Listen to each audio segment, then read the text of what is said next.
राहिले 67 दिवस. तर आज आहे माझा 90 डेज MPSC चॅलेंजचा 23वा दिवस. तर आजचे टार्गेट लिहून केले अभ्यासाला सुरुवात. सर्वात पहिले मराठीचं लेक्चर होतं, त्यात विभक्तीची संकल्पना आणि व्याख्या पाहून केली. जॉग्राफीचा अभ्यास सुरू.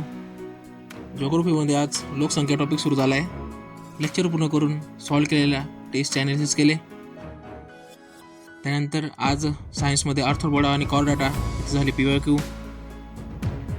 त्यानंतर करंटमध्ये केला आज आर्थिक घडामोडीचा टॉपिक पूर्ण.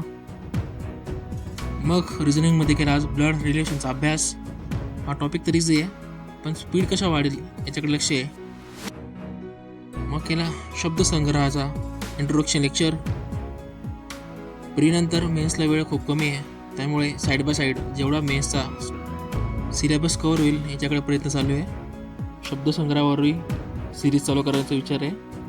स्पष्टीकरण जमलं तर नक्कीच सुरू करू. सोबतच झाले आजचे टार्गेट कंप्लीट. भेटूया पुन्हा उद्या. तोपर्यंत फर्स्ट टुडे बिल्ड टुमारो.